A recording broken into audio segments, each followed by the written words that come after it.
Oh yeah, honey makes it so much better. This stuff is so good. You know, this makes me think. I wonder where honey comes from. How does it get into this little bottle?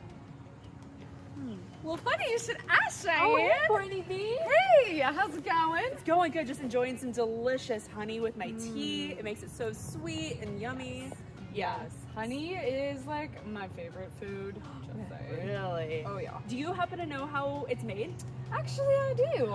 I even helped make that bottle of honey. Really? Yeah, Oh, like well, only a tiny bit of it. but Oh, yeah. okay. Well, you did a really good job. It's so good. Well, thank you. Yes, me and my sisters work super hard to make honey, so I love seeing you enjoy it and enjoy every last drop. All right, sounds good. I'd love to see how it's made. Do you think we could go somewhere to, like, make it? Oh yeah. In Okay. fact, I know Rogan, the beekeeper, he's in the apiary right now, and he can show us exactly where honey comes from. Oh, that would be great. Let's go. Yeah. Let's go. Hi, I'm Rogan the beekeeper, and today I'll be talking about how bees make honey. When a bee goes out to forage, they're actually looking for two things, either pollen or nectar usually. The pollen is used by the bees to feed, especially young bees as they grow older.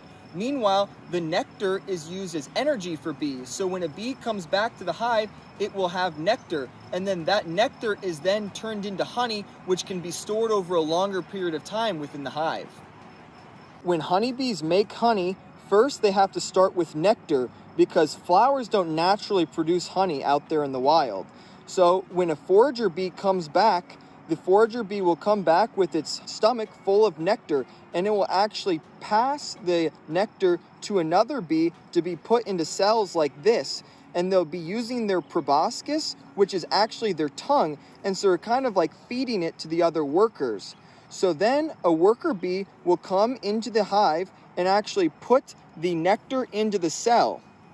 Then the worker will pick up that nectar with their proboscis and put it back, and it's kind of like sucking it up through a straw and then spitting it back out. And while they're doing this, a lot of times they're beating their wings because nectar has a higher moisture content than honey. So what these workers are trying to do is they're trying to reduce the moisture content in the nectar because then it will store easier as honey. And so when honey is ready to be stored, it's eventually capped with wax cappings over it. And so this allows honey to be stored more easily. And honey can actually, it's the only thing that I know of, food-wise, that never goes bad. They actually found honey in an Egyptian tomb, and it was still edible to this day. It just crystallized. And so the honey actually becomes older, and then crystals start to form in the honey. But just a way to get rid of that is by either boiling it or heating it up in the microwave. And so one worker bee in its lifetime makes 1/12 of a teaspoon of honey.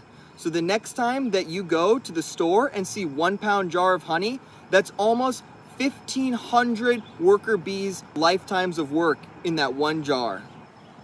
After the bees cap their honey, the beekeeper can come in and take some of the honey away and then actually extract it, and then that's where all the honey in the stores come from.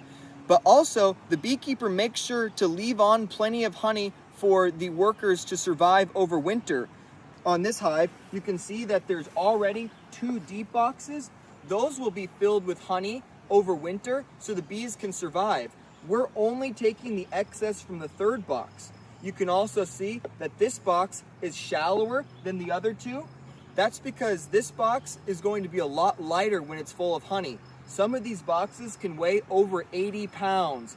Usually a box like this only weighs about 35 to 40 when we're pulling it off. So it's a lot easier to lift. My favorite type of honey is either straight from the hive or when I've just gotten done extracting it. It's really delicious. What's your favorite type of honey, or what do you like to eat honey with?